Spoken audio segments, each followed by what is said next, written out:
And then I saw today on Twitter. I think it was a few weeks ago now. I was talking to you about everything, everywhere, all at once. Oh yeah. That A24 indie movie, whatever, that was phenomenal, and everybody should go see it. It has seen only a 3% drop in ticket sales. Damn, really? In theaters, yeah, that's huge because like huge in that it's a small percentage because usually the fall off from one weekend to another is drastic, and the fact that it's just granted it probably didn't like open with the largest amount, and then like the conversation about it has just been so positive because it is that good.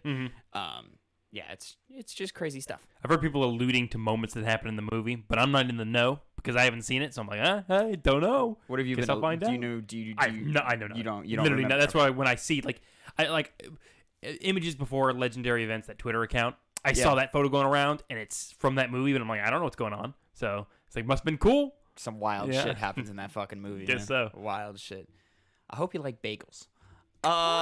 Anyways, Connor, let's drop some sense on them. What's poppin', players? Welcome back to the Two Penny Gamescast, episode 92. I am your host, Tavin Bothel, here with my good friend and co-host, Connor Elliott. Say hello to the people, Connor. Howdy.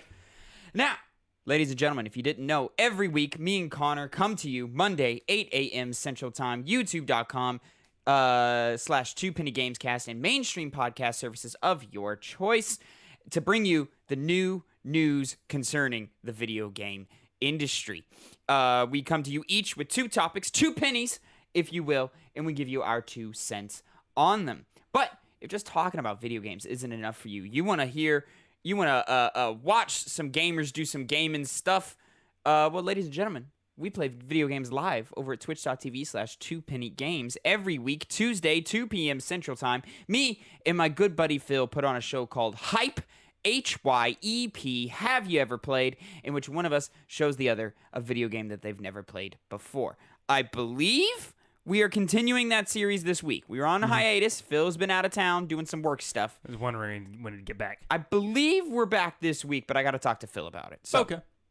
If not, keep an eye out for just a solo stream of me streaming what I was streaming last week and what we will talk about later on in the show, some Sekiro. Yeah. Now, ladies and gentlemen, if you didn't know also, I just remembered, our playthrough, Phil's first playthrough, if you want a little taste of what that show is like, of Metal Gear Solid 3, my favorite video game of all time, his first time playing through is going live piece by piece over at youtube.com /2pennygamescast right now. At the time you're listening to this, I believe the first 7 parts are up. This is for about the first 7 hours or so, give or take. And, go watch that. Go see how it's a good time. Granted, it was recorded a long time ago, so, quality may vary. But let's go ahead. Let's jump straight into it. Connor, I didn't give you the order of the stories. I'm so sorry, my friend. I'll just jump into it. Our pre-show, I'll do it on the fly. Our pre-show is whack. Oh my God, our pre-show game is so whack. Anyways, we're doing first topic, my first penny of the day. Sony is requiring some game devs to provide free trials to PS Plus subscribers. This is a Kotaku article by Ethan Gach. When Sony combines PlayStation Plus and PlayStation Now in June, its new, most expensive tier will be $18 a month and include time-limited game trials. But most games don't currently have such demos. To fix that moving forward, game developer Now reports Sony will require all devs of games at a wholesale cost of over $34 to also release free demos for subscribers to try. So far, the new policy appears to only have been communicated through Sony's developer portal rather than official announcement to third-party partners. Kotaku's own sources have confirmed. The game trials would have to be 2 hours long, released within the first 3 months of the game coming out, and be available for at least a year. Developers can still propose alternative demo formats on a case-by-case basis, and the new rule won't apply to VR games. Sony did not respond for comment. These limited-time game trials are one of the main perks for Sony's new PlayStation Plus Premium tier, launching June 13th in the United States. It would mean subscribers could play the first 2 hours of games like Forspoken, Gotham Knights, and the new Saints Row at no extra cost. Other upcoming perks include access to a collection of classic PS1, PS2, PSP titles, as well as cloud streaming. Combined, Sony is hoping it's enough to convince players to pay up to $18 a month. But game trials could end up hurting some developers' bottom lines. They can have a major impact on game sales, as Steam developers subject to the Valve's storefront 2-hour return policy can attest. And it doesn't appear that Sony is offering any extra compensation to developers in exchange for providing the new perk. While there are lots of studios whose games fall below the $34 wholesale cost threshold, most blockbusters would be subject to the new mandate, almost creating a sort of new mini Game Pass Lite exclusivity for PlayStation.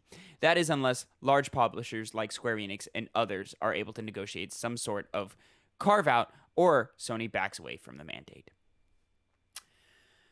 Okay.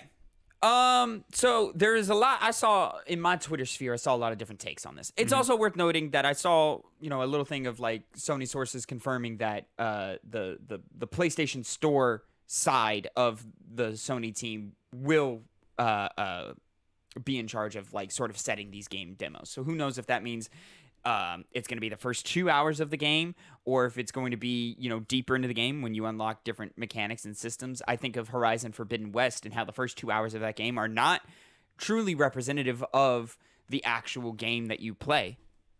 And then, cases of that like continue, like the first 2 hours of Last of Us Part 2, much slower than say hour 15 of The Last of Us Part 2. You know what I'm saying? Yeah. Like it's not exactly what you're getting in that package.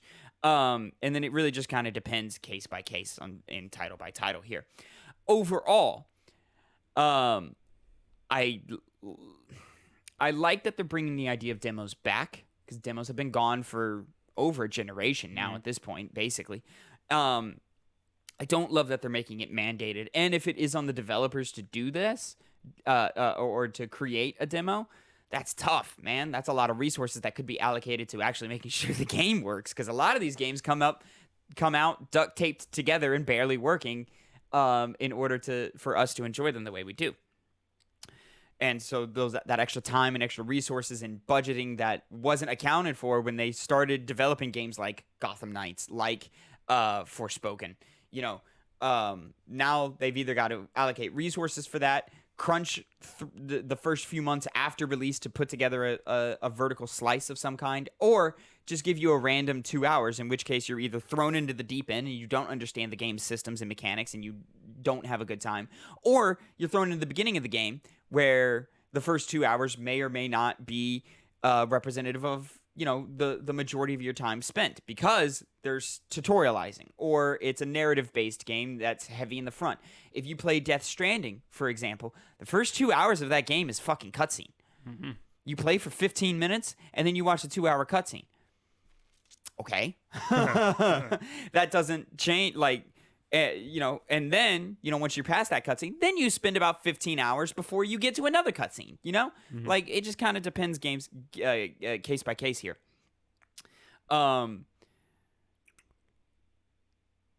And then the $34 benchmark is a weird price to land on for me. Most games now, there is a sliding spectrum scale, but most games either fall well below that or well above that. You don't see a $35 game too often. You'll hit $20, $15, maybe even $30. And then from there, you jump up to $40, $45, $50, $70, So I don't think there's going to be too many games lost in the middle here. And then games that are shorter, like, say, a Days Gone, or not a Days Gone, excuse me, a Gone Home is what I meant, where it's a narrative-based game that, is dependent upon every minute of that experience, or like a journey or something that could be completed in 2 hours, would fall under that price range, So I don't think indie devs are really getting screwed out here.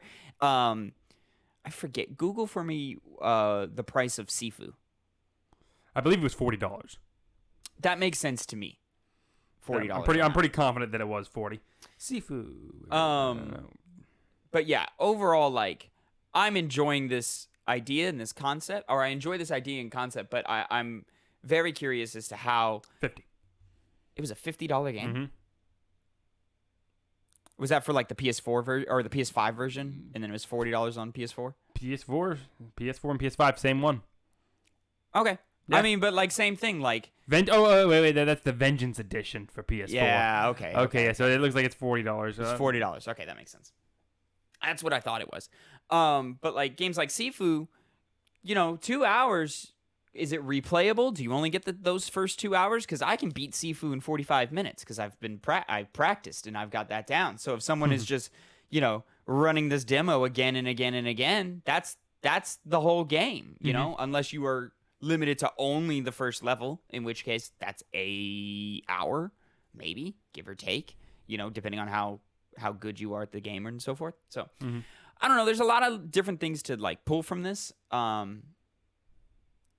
Good for consumers, bad for developers. Yeah, which to that end, I think the prioritization should be leaning into the game developers because they're trying to get the game out, and the issues that you were talking about before, having to crunch more, having to allocate manpower, resources that could be otherwise used to actually better the game, rather than give us, as much as I would like to play a game demo, and I hope that they come back in some form or fashion, like maybe Sony instead just advocates for trials for any kind of demo and maybe compensates them if they choose to do so for whatever resources they decide to use. Maybe there could be some kind of middle ground reached, but just straight up requiring them to do that, it's a little bit taxing considering all of the drawbacks that come with it. And it might not actually end up helping sales but hurting them. So the intended result might not even be what they want. That's the thing is back in the day, demos went away because studies showed that games with demos actually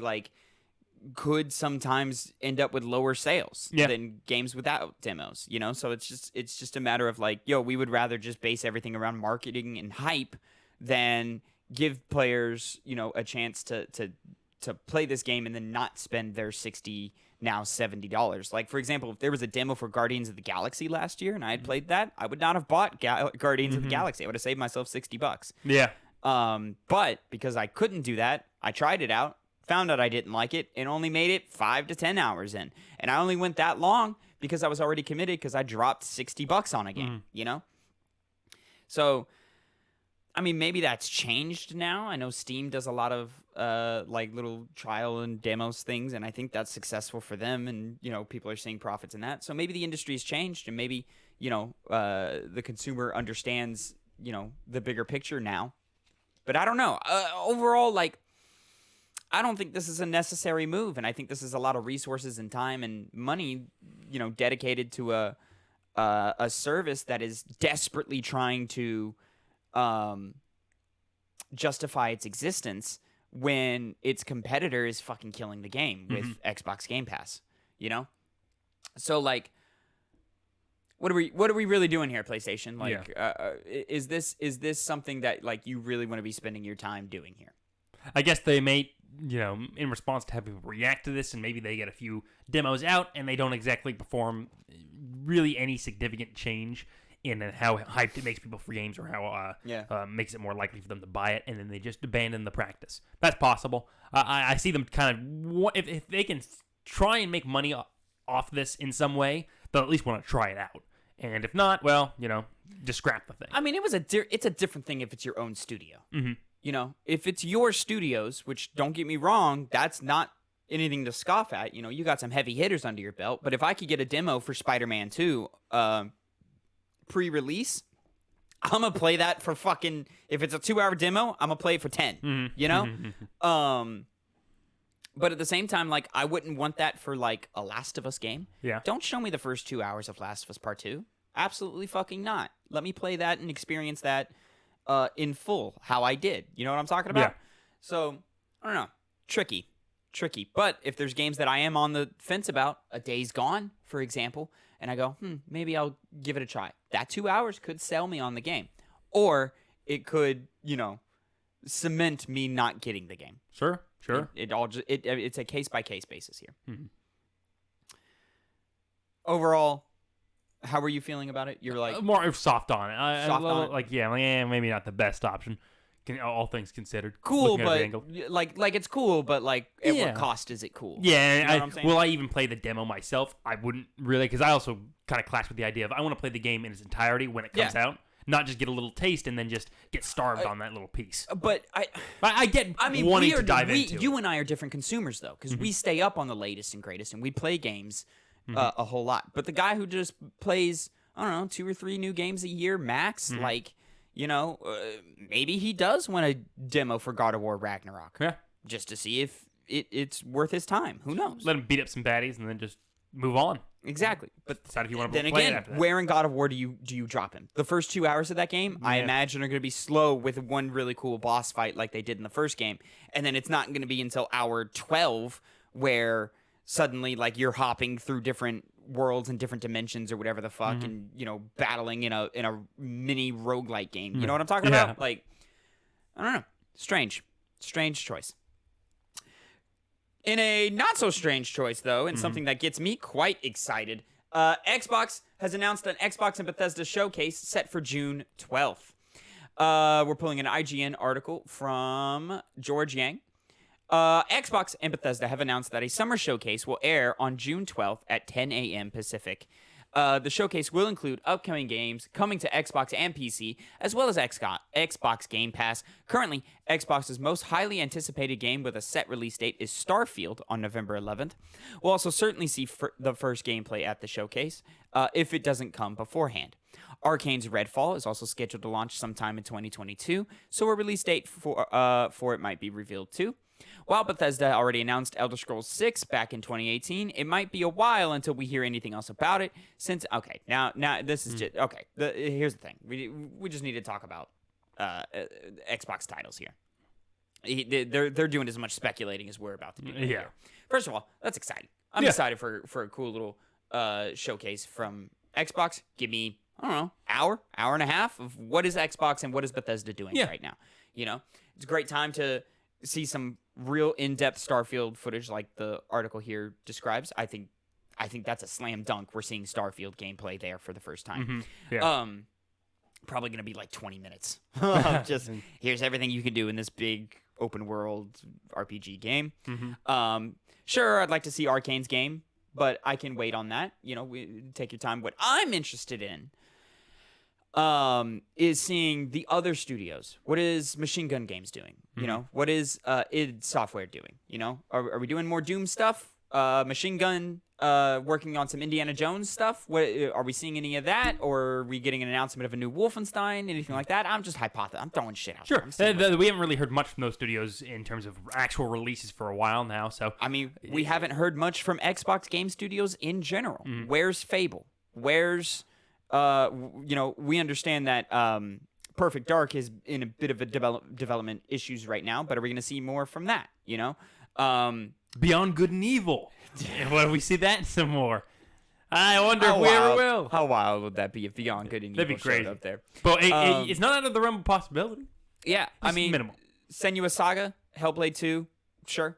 I could see more of that. They had a great showing at the Game Awards. Was the last time we saw that, right? Yeah, I believe so. State of Decay 3, which got announced and then immediately forgotten about. So, I totally forgot that was even a thing. Sorry, State of Decay. Well, you might come back with something. This is they might. To do so. I liked that first game, man. That first game was fun. You were on it. Yeah. The second game was just more the first game with co-op, and I was like, you know what? Maybe if you guys actually refined this game and made it, a little more playable, that'd be cool. Obsidian's Avowed. That's what I'm looking forward to. Yeah. Because it's still in that realm of like, it could just not have anything at all, but it could also have, 10 minutes of gameplay, 8 minutes of gameplay ready to show off. It could be either one, so I'm hopeful it shows up, but if not, I won't be surprised. I won't really be let down. Obsidian's been quiet for a minute. They have been. When did Outer Worlds come out? 2018? No, yeah, it wouldn't be 2017. 2018? 2018, 2019? Somewhere around there. Google it real quick. Yeah. But yeah, so now we're in 2022. I'm not expecting the game by next year or anything, but I could see like we're gonna start getting some of that hype train going and see some cool trailers, some kind of pitch on what the game is. 2019. Yeah, I thought so. Yeah. And then of course, I forgot that they announced an Outer Worlds 2. Oh, which one are we getting first? We're definitely not seeing that for I think longer. You don't think Avowed. so? I think Avowed's farther along because it was announced more recently. But once again, not outside of the realm of possibility. But if we're artists, you got me confused there. Outer Worlds 2 was announced after Avowed was. Yeah. Yeah. Okay. Yeah. So you're saying we could see Avowed first? Yeah. I would put my money on Avowed, but it could be. There's a chance. It could be Outer Worlds too, but same engine, same systems, just expanded upon. Could get that game a little faster, and it's been 3 years, so the clock's not ticking, but it makes sense for Obsidian to have a new game starting to come out and starting to be ready and so forth. Yeah, this is exciting. This is it's time to go, Xbox. It's time to, we've got all these acquisitions under our belt. We've purchased all these big and grand studios. I don't expect anything from an Activision Blizzard of any kind or anything, of course. That's too soon, and also they don't own it full out yet. But, this is the first big one after the Bethesda purchase. So I'm expecting lots of Bethesda news, you know? Additionally, they've been, as we've covered a lot, they keep acquiring studios, but now it's kind of that time where you'd think they'd start gearing up for the actual games, the new ones to release. Time to start delivering. Out there. Yeah, it's time to start delivering. So this is their moment to do so, and I think that's why they've announced this showcase, because it seems like it's their plan as well. It's time to, get the ball rolling. So, do you think Starfield is keeping this date? We've had this date for a while. They haven't said any. I feel like if it was really as bad as, we need to delay it another couple months, they would have said something by now. I would have thought. Who knows? Then they announced this showcase, and ideally, I think the PR move would be, at some point to say Starfield's not coming. We're still refining that for if you. But were you wouldn't to see do that at a showcase. You would do that with a Twitter announcement or something. Right? No, yeah, right, yeah. Like a Twitter announcement, even months before it even comes, the showcase even comes to fruition. Post or something. Yeah. Go ahead. No, I was gonna say, yeah, sorry. No, very exciting. Very exciting to see. Last week we talked about how God of War Ragnarok is on track to still come out this year, which is great. And how that kind of ends the first real phase of the PlayStation 5. Xbox kind of never really had a phase 1 of the Xbox Series X. I mean, Halo Infinite, but that was delayed a year and missed the launch, and then we just kind of sat around with a box. We had a Forza game, and or Forza Horizon, which was beloved and stuff for last year, and a couple of other smaller titles, 12 Minutes, and some other Xbox Game Pass games and so forth, that did make waves and were worth talking about and so forth. But they never had. Xbox has yet to have, other than Halo and Forza, their blockbusters, come out yet. And I think Starfield is going to be this one that is really going to be like oh shit, here it comes, And so, and it's June, so we're still in that that old E3 summertime, hey man, we're announcing, this is when to announce and get big and stuff. Yeah. Do you think PlayStation responds in the same way here? I mean, I think it's kind of maybe easier for them because they could just do a direct. Yeah, they could just easily their state of play things. Yeah, their state of play. But remember, with their big things, they like to title it showcases as well. Showcases, showcase seems to just be the new thing. But aren't they kind of similar to just their the state of plays are smaller, usually focused on indies or smaller games, or focused on one game. Forbidden West got a state of play. I imagine Ragnarok will be getting a state of play here soon.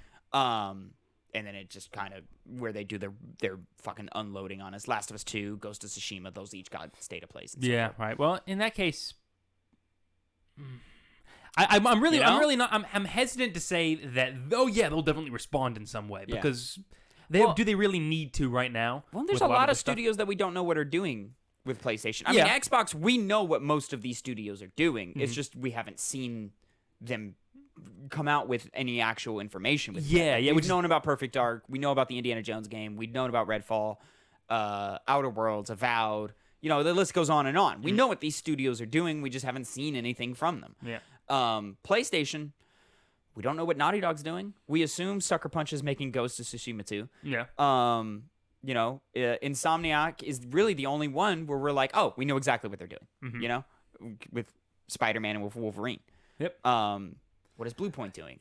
See, the issue in my eye is that, a lot of these games don't seem like they'd be ready to show off in any way. So because of that mystery of not really knowing a lot of the potential new games that are going to come out soon here, since I can't really speculate on anything, because everything I think of when I think Sony is still either a little ways out or something we know is probably coming out this year, like God of War Ragnarok. I'm just struggling to think of what they would... to give a concrete reason as to why I think they would respond to Xbox's showcase with one of their own. I think in general, Sony is better about their marketing cycle than Xbox is. They know hey, these are games that are going to be a while down the line. So let's announce them now, Spider-Man 2, Wolverine, and when they get closer, then we announce the ones that we know are even further away. You know, Last of Us 3 or whatever the fuck, you know? So, like, you know, as God of War is coming, then we start revealing, as God of War gets closer and closer, then we reveal Spider-Man 2 gameplay. As Spider-Man 2 gets closer and closer, then Ghost of Tsushima gets a pop. And then, you know, Wolverine. And then, you know, like, they cycle, they've got an okay pace of cycling through things. And then they sprinkle out some, like, third-party deals and so forth, like Forspoken. Final Fantasy 16, which we got word this last week is wrapping up production. Coming along well. Yeah. So I could see, hey, July, early July, late June, you know, we've got a PlayStation showcase where we're showing off big major titles coming to your PlayStation 5s alongside some new upcoming things that you haven't heard about yet. Something like that. Yeah. I don't know. They could do that, and that'd be nice to see them respond in that way, because we get more news on video games. So yeah, and we get to be excited and do our little breakdowns and so forth and all that stuff. So, anyways, but to keep it to Xbox, I'm excited. Yeah. Oh, I'd like to see what they got up their sleeve, how it's coming along. Let's see if, you know, all this big dick swinging was worth it. You know what I mean? Guess we'll find out soon We'll enough. find out. Connor, Next one. speaking of big dick swinging, who's gonna swing the big dick next? Well, someone's going to be swinging it right into Warner Bros. Way. Hey, there we go, my man. We don't know who they are, though. So Warner Brothers reportedly may sell gaming studios, Xbox, EA, and Sony interested. It's from comicbook.com by Cade Onder. Warner Bros. Discovery is reportedly planning to sell off some of its gaming studios and IPs to major players in the industry. This isn't the first time this rumor has come about. In the summer of 2020, there were rumblings that Warner Bros. Was considering selling off some of its gaming divisions. At that time, it was rumored that Xbox was interested in making a deal with Warner Bros. Of course, nothing came of it, but it's not particularly surprising that Microsoft was willing to reach into its deep pockets to acquire some of WB's property. According to Fanbyte's Imran Khan, Warner Bros. Discovery may be shopping their game studios and licensed IP, i.e. Batman, Superman, Harry Potter, around the industry. Khan noticed that major industry names such as Microsoft, Sony, Electronic Arts, Take-Two, and more are all interested in acquiring these teams. It's unclear if Warner Bros. Would keep any IP or teams for itself or would sell everything in bulk. It's also equally unclear if it would be willing to divide up IP and studios to different buyers. Either way, Khan stated he doesn't have enough information to confidentially write up an official report, so this should be taken with a grain of salt. And then the tweet from Imran, quote, couldn't get enough confirmation to actually write a post about it, but hearing a decent bit of chatter this week about WB Discovery shopping their game development studios around. Interested parties include EA, Take-Two, Microsoft, Sony, Tencent, NetEase, and PUBG Corp. WBD wants to sell studios and license IP, supposedly. Connor! Warner Bros. Could be the next one bought up. Where there's smoke, there's fire. Mm-hmm. You know? That's true. Where there's smoke, there's fire. I'm sure something's going on here. This conversation's happening. They tried it back in 2020. They're trying it again here. This is a major one. This is big. This is Lord of the Rings. This is Mortal Kombat. This is Superman, Batman, Harry Potter. Like those are some intellectual properties right there, my friend. Yeah. We could get some interesting games out of there. Yeah, I know those things have been eyed for a while now. People want them because Warner Bros. Hasn't really done much with video games. They don't really try to dive into those IPs. Specifically, I think Lord of the Rings, which I haven't Shadow done. of Mordor, Shadow of War. Those were good, but then then what else? No one else was able to make anything. Everything was. We had the Goblin game coming. There was that Amazon game that got canceled. That was Amazon game. Yeah, they had to deal with Amazon to do a game. I think it got canceled. We covered it on this show. I just don't remember the details. Yeah, I can't remember that either. The things they all meld together at a certain point. But and then Batman and Everlasting always surviving IP. We got the Suicide Squad coming next year supposedly. Gotham Knights supposedly coming this year. We'll see. Harry Potter. What is that fucking game called? The Hogwarts, Hogwarts Legacy. Hogwarts, yeah. Coming, these are all interesting things that these are IPs that would be very interesting to see exclusive to a platform or falling under the wing of other third party major studios such as Take-Two or EA or something like that. Boy, how fucked up would it be if Sony's got Spider-Man and Batman exclusive to their fucking PlayStation 5. That shit would be nuts. And they're one of the potential buyers as well, so it's very much in the realm of possibility. We could see. Yep. I always have a hard time thinking Microsoft would do this, though, because they didn't have a chance last year, reportedly, and nothing came of it. 2 years ago. 2 years. 2020. What is time, right? Yeah, 2 years ago. Damn. But yeah, so they tried 2 years ago, didn't work, and now they're doing it again. It'd be weird for Microsoft, especially now when they've already bought in so many other studios, to now be like, okay, we'll jump on this after we just did a bunch of other stuff. Well, now the conversation becomes: is it a wholesale, one big package, or is it this publisher gets that, this publisher gets this, et cetera, so forth. We could see Microsoft with exclusive rights to Lord of the Rings. Meanwhile, PlayStation's running around with Harry Potter and stuff like that. EA is rocking Batman. Who knows? And the appropriate the teams associated with that, dude. Seeing fucking, I guess probably like Take-Two or something, grabbing like NetherRealms or something like that would be kind of fucking crazy. It's just a lot of lot of speculation this week, ladies and gentlemen. Fun times, fun futures that we live in. Obviously not enough to actually dig into it. Oh man, it sucks that Microsoft is buying another studio or some forth. But with the government looking over at them and being like, hey man, what are y'all doing with this Activision Blizzard shit? Maybe they want to pump the brakes a little bit. You know? That's what we keep saying, but then they keep buying studios. Guess we'll have to wait and see. Wait and see. We always do that. Kept you waiting, huh? Anyways, too long. Too long. Connor, that was your back-to-back Penny 1 and Penny 2. Now for my Penny 2. PlayStation has set up a new games preservation department. This is a GameSpot article by Darren Bonthois. Bonthius? You got a funny name, Darren. PlayStation has reportedly set up a new preservation team. According to an employee who just joined it. Huh? Tavin? Yeah. You got a funny name? Yeah, I do. Kind of the what's the expression? The kettle and stuff? Connor, what is this name? Pronounce this name.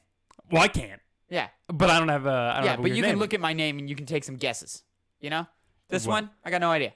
You know what I'm saying? PlayStation has reportedly set up new... Don't come for me, motherfucker, just because you got two first names like a little bitch boy. What? Yeah. PlayStation has reportedly set up new preservation team, according to an employee who just joined it.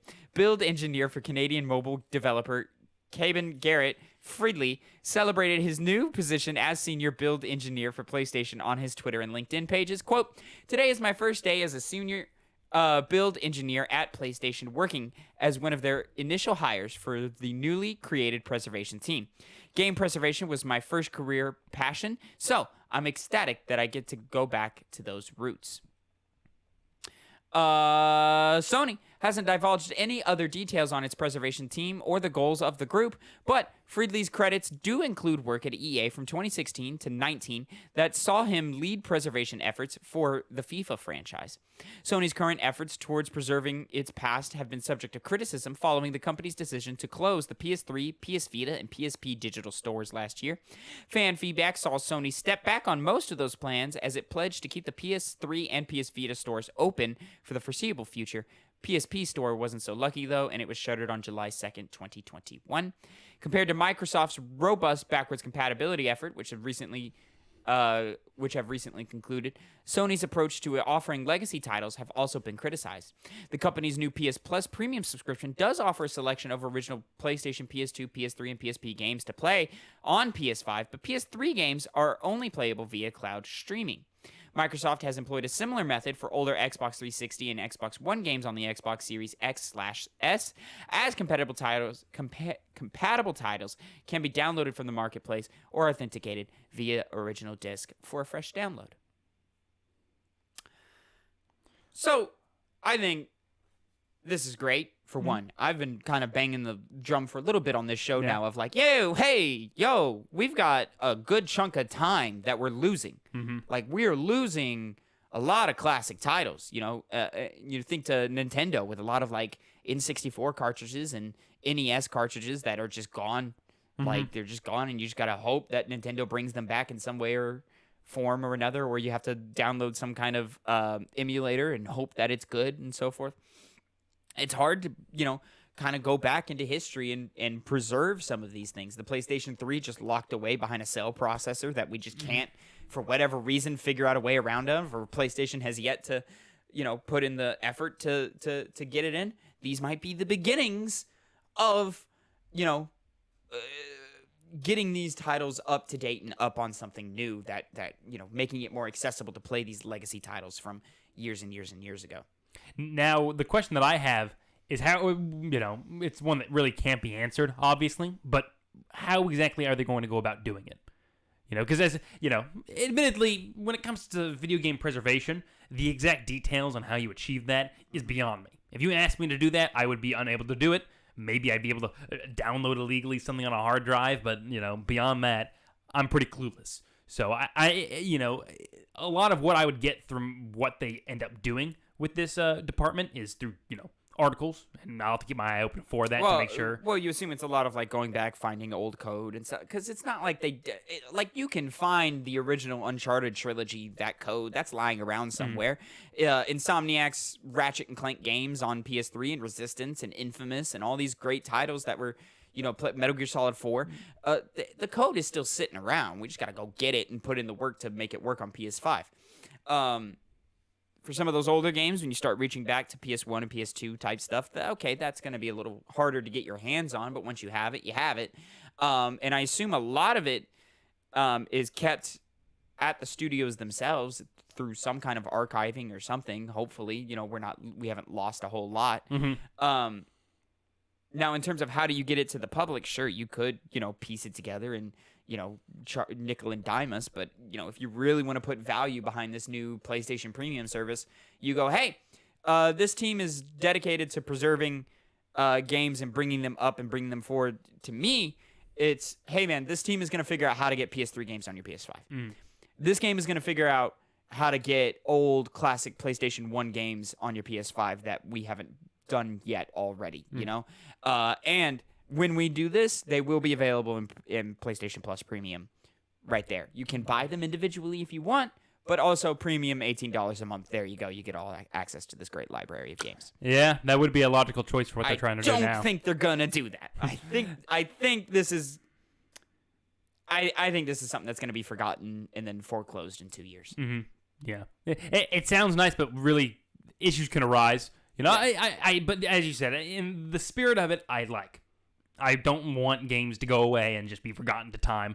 That means all people's hard work and amazing things that can be experienced through these games just go away when they don't have to.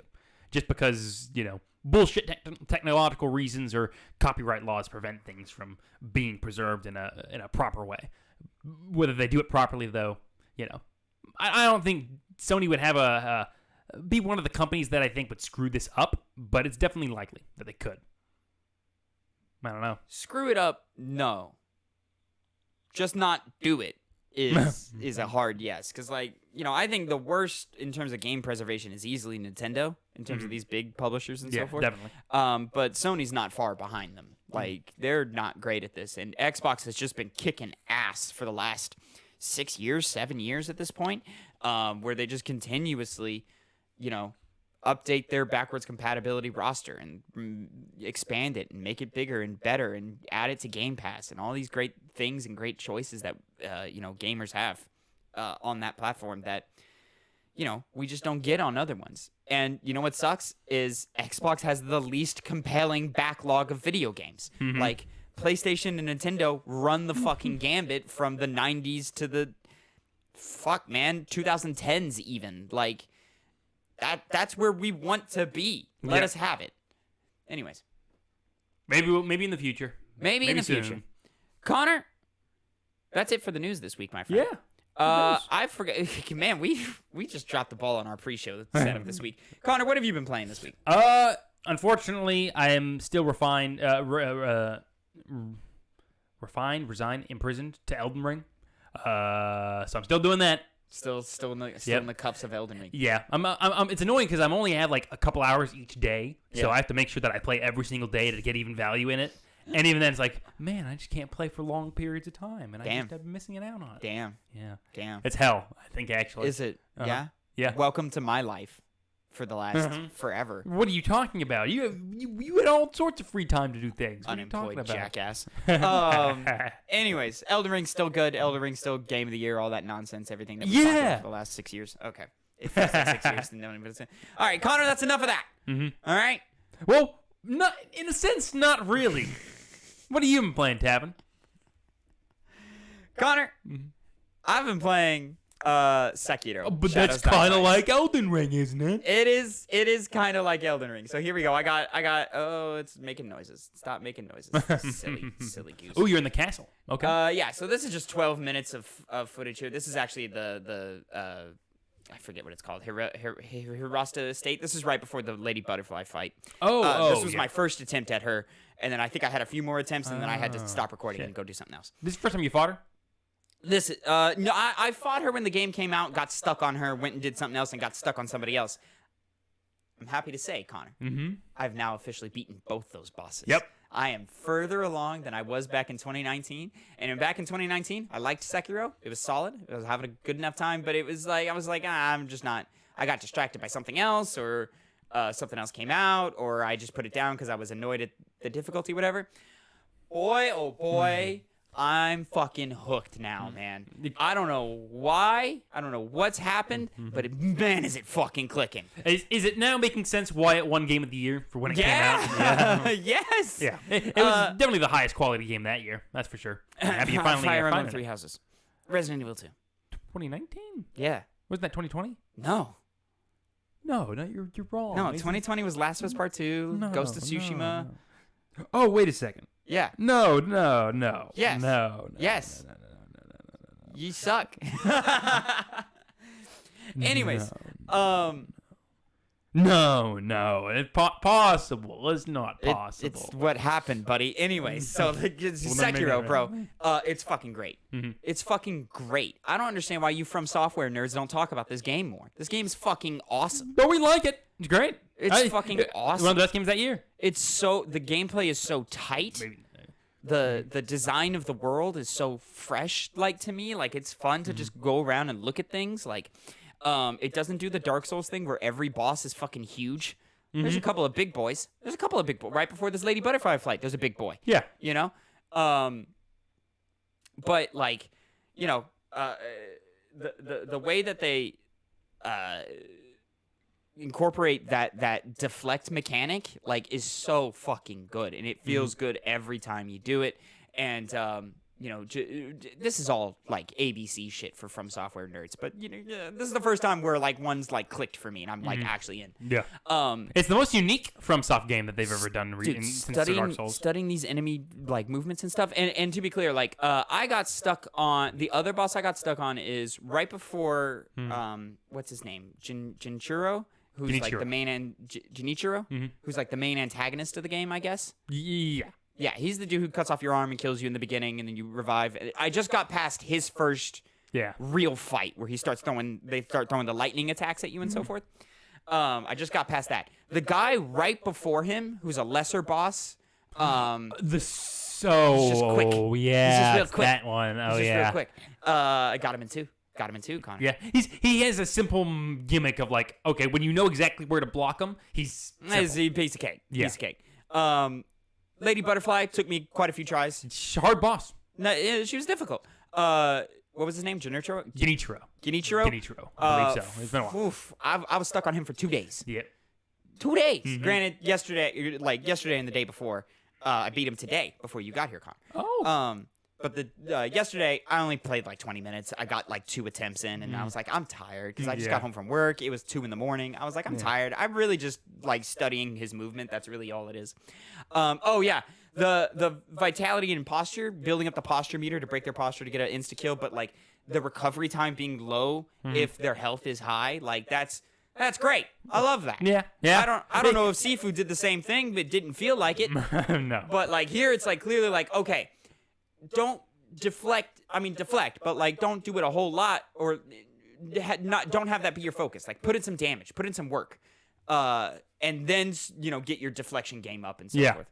Yeah. That one thing you said, like From Software fans don't really talk about this game, but it's mainly because a lot of the other things outside of combat, people didn't find as good as past Souls games. Not map design. That everyone, liked that from my understanding. Level design's always great. Yeah, level design's always great. But people have consistently said, at least from what I've seen, that people like the combat in Sekiro probably the most out of all the Souls games. And I do have to agree with that. It feels the most dynamic. It feels like you're dueling the bosses, mano a mano, rather than sometimes just whacking away at a big giant. As you said, we talked about the giant monster enemy issue that Souls games have, and Elden Ring has a big issue with. I feel like I'm fighting. I feel like I'm fighting them. It doesn't feel like I'm chipping away at a health bar. Yeah. It feels like I'm learning and studying and getting better, and like it's not like a war of attrition like some of those Dark Souls and Elden Ring fights feel like. It's really a duel. Yeah.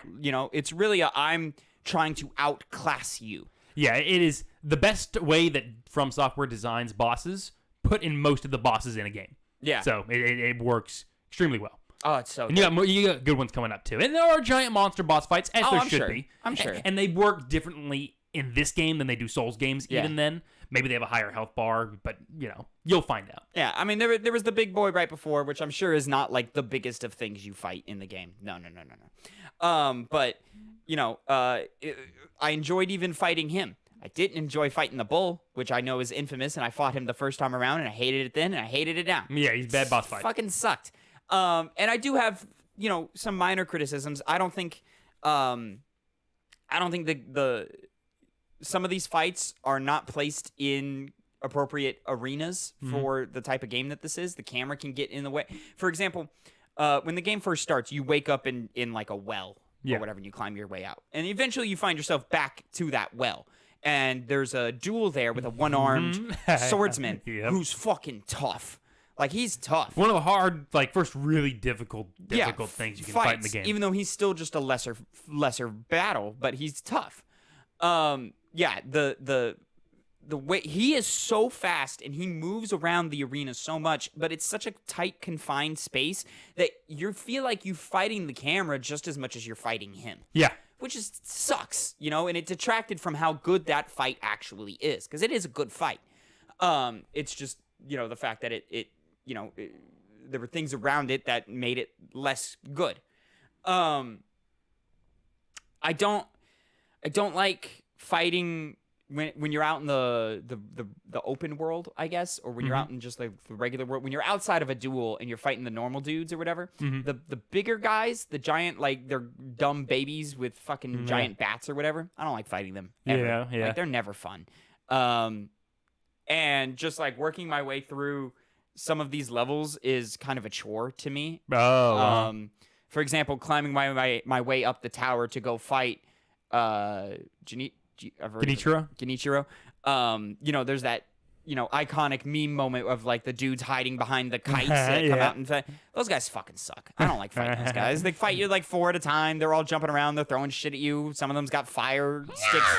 Yeah, they suck. I hate fighting them. It was a chore to get past them. But once I was past them, it was fine. It was, I was fighting enemy types that I was more involved with. Look at me getting past that first try. You were still just a puppy. Yeah. She didn't say that today. She was like, "Oh, you've grown, wolf." Oh, really? And I was like, "You damn right I have, bitch. Fucking enjoy death." Show her respect. I did. And then I stabbed her. She definitely deserved it. But yeah, man, and just all the different systems and stuff. All of these items I've yet to really find a purpose for. Sometimes can be an issue in this game. Maybe it's just because I just don't feel like reading and experimenting with consumable items. What's the point? Especially when the combat will carry you through 90% of the game. Even the Lady Butterfly fight where they're like, hey, get some snap seeds. That'll really help. I ran out of snap seeds. So then I just ran, like when she did her little illusion technique, I just ran around until the illusion wore off. And then I, attacked her again before she could do it again. Mm-hmm. You know what I mean? So like, it's just kind of that thing. Anytime you have to work your way back to a boss fight, that's really annoying. I know that's like a staple for some of these games where some of them, but like anytime I got to work through 10 dudes and they're tough dudes to get to the one thing that I'm actually stuck on, I'm losing health. I'm losing health items, and stuff like that. That's annoying. Mm-hmm. I don't really like that. Just put me back in the fight. Yeah. But God, it's just so fucking thrilling. Like when you're in these real fights, that's where like the game actually is. Yeah. And I understand it can't be just a boss rush mode, but I would certainly like one. I think the game has one. But yeah, man, I'm just constantly blown away by this game and how much I was sleeping on it. Like it is fucking good. Yeah, because you had you were like, keep that away from me. Don't want to touch it. I was always like, Sekiro was the only one that I was like enjoying while I was playing. But I moved on or whatever. But now I'm like, oh fuck, this shit is good. Yeah, shit's good. And what's funny is Phil, he's platinumed Elden Ring, because he's that much more of a gamer than you. Oh yeah, you kidder, you. Yeah, it burns you a little bit, doesn't it? I know it does. Because I know you bring it up. You swarmy rat. Anyways, and Phil was like, yeah, I was thinking about doing this one next. And I was like, honestly, I think you should do Bloodborne first. Because Bloodborne's a little more similar to what he you hadn't think. done that, yeah. Yeah. I was like, I think you should do Bloodborne. But like this one, for me, off the back of Sifu, yeah, man. Yeah, man. Oh, man, this one's good. I know this game's good. Yeah. When Sifu or Sekiro? Sekiro. Mm-hmm. Oh, really? Yeah. I'm, I don't know, 10-ish hours in, and I can say that because it's the combat is so much more dialed in. Yeah. The level design is so much more varied and interesting and cool. Like you can explore in a From Software game. Yeah. There was some exploring in Sifu, but not really. Yeah. Just to kind of find like some extra stuff. And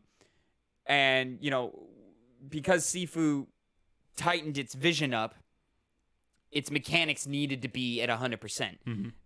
This isn't even at 100%. No way. But it's closer than Sifu is. The only thing I can say to Sifu over this is I enjoyed Sifu. I enjoyed being in the world of Sifu more because it's meant to be kind of fun and visually dynamic and interesting in parts and so forth, especially some of those later chapters. And it's more focused around level design and learning levels than this is. This is learning fights. And there's that in Sifu too, but Sifu's entire thing was like, I'm learning the best path to get to the boss. And then, and then I have to do my duel with the boss. This one, it's like, oh man, what's over there?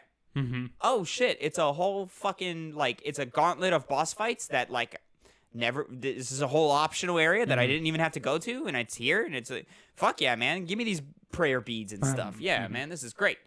I keep finding the purple people, Connor, the disfigured, weird looking monster type fuckers without the like weird magic. Yeah, shit, those guys man. suck, dude. They suck. They something like it's SH or something. I don't know. Like that. I found one in the area with the giant snake, and then I found another one. I think after I fight the one-armed man is where I found another one. And both times I was like, clearly I'm missing something here. I need to redo, or I need to continue along the main path and maybe come back to these. I don't know. Yeah, it's cool. I like. There's an air of mystery. There's an air of like, okay, clearly I'm in the wrong place. I need to leave and come back. Yeah, and I think you're gonna like the later hours of the game even more. I think it's gonna climb up here pretty soon for you. Yeah, I think so. There's still a chance for you to maybe miss out on these kinds of like the Castle level designs. Yeah, but we'll see. I love it. Glad you like it so far, though. I'm loving it. I love finding random NPCs and little nooks and crannies, and they've got little side quests and stuff, and they're always easy side quests. It's always just like, hey, just go kill the dude in the next room. Yeah. And I'm like, all right, I went and killed him, came back. Hey, man, you're good. Okay, cool. But now that guy's a merchant in my home base, and I go back there to like improve my arm, and he's like, hey, man, you want to buy some fucking I don't know, some snap seeds. Yeah, I'll buy some snap seeds. Thanks, bro. You know, all that fun stuff. Yeah. And, the combat arts and the upgrade trees. I love this upgrade tree. I like that it's skill-based. I like that you're learning new abilities. It's not, with Elden Ring and with Dark Souls, it's just stat increases. That to me doesn't feel like growing stronger. That to me feels like growing to cheat. Does that make sense? No. Like, it feels like I'm getting more powerful so I can cheat the fight. Whereas, at the end of the day, if my skills aren't up to par, it doesn't matter if I buy the cool new move or not. I still can't deflect, so I still can't win. You know what I mean? Yeah. Like, it is skill there. I think there's I remember seeing, I think, a meme at one point of people saying that From Software people have a skill issue who complain about Sekiro. They should have a skill issue. They can't, because it takes more. Oh, the get good argument. Yeah, turning it back around. But yeah. Because they weren't into Sekiro. It's because they couldn't get good. Yeah. They're right. But why can't you beat Elden Ring if you can beat this? I can. I can beat both. I don't want to.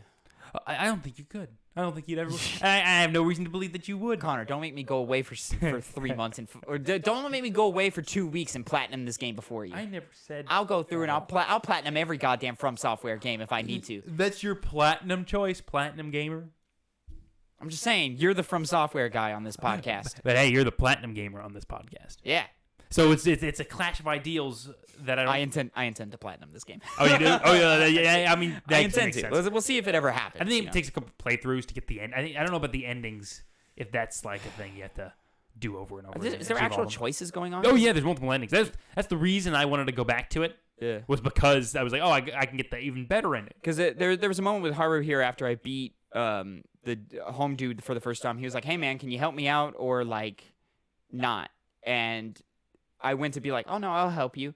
But then the wolf made the choice of being like, "No, I can't break the iron code." And then I think he broke it anyway. I don't fucking know. I don't know. It's fine. It's fine. Story is fine. It's fine. You're doing things. You're trying to get to the young lad. You're killing people along the way. Yeah. They're trying to get the superpowers that you have, and I'm like, oh, okay, cool, whatever. But yeah, I'm adoring Sekiro this time around. Good. It's literally like it's in my fucking veins. Like, Sifu at the beginning of the year. It's the only game I keep pulling because it's the only game that's affected me this way this year. Where I was just like, I gotta get back home. I gotta go back. I gotta go back and play more. Like, I want to play more all the fucking time. Yeah. Like, even games that I was more excited, like I was more excited for Star Wars Skywalker Saga. And don't get me wrong, when I had it, I was enjoying it, and I'm still enjoying it. But like that's just kind of like a background thing where like I'm just throwing on or whatever. What else have I played this fucking year? Wonderlands. I'm like, yeah, Wonderlands is cool. I like Wonderlands. I'll get back to Wonderlands. Forbidden West. I'm like, yeah, that's cool. I'll get back to that.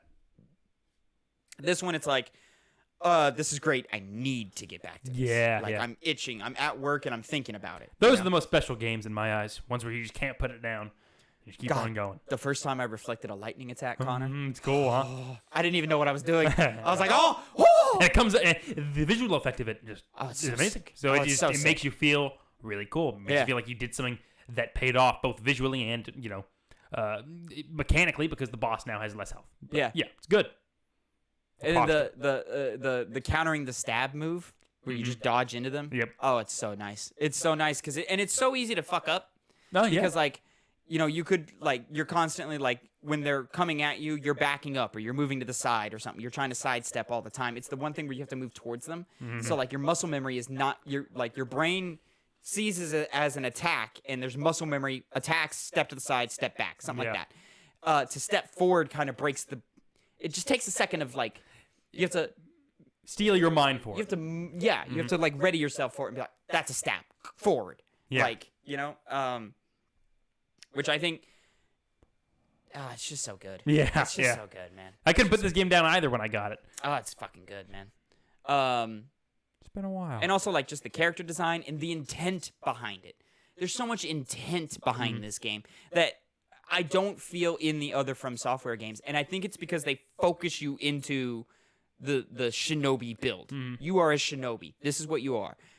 You're not the warrior or the samurai or the thief or the faith, whatever the fuck they call the other classes Faith in the other build. games. You know, like there's no builds. It's just this. And this is what you have. Get good at this. You know, I'm not looking for the best build. I'm not looking for a way to break the game.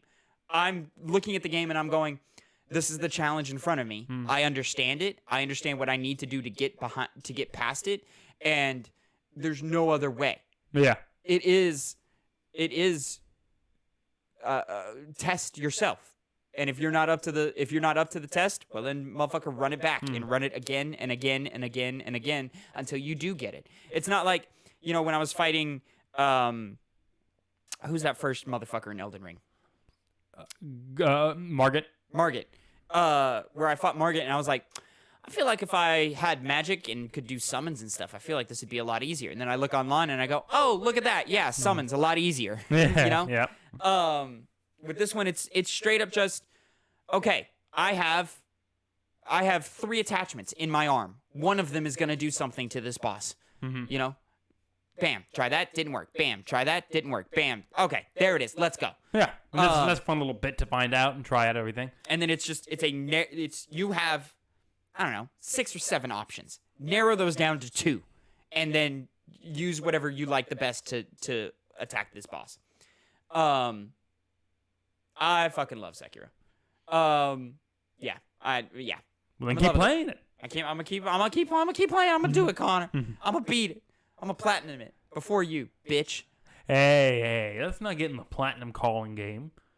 I'm just saying, who has man, platinums and who doesn't? That's elitist. These are some of your favorite games of all time. You know? Sure, but that's still elitist. And it's disrespectful. You let the newbie Phil do it, and then you're gonna let me do it first. I am a pure and honest Souls player. How many times I you played Souls? the main game?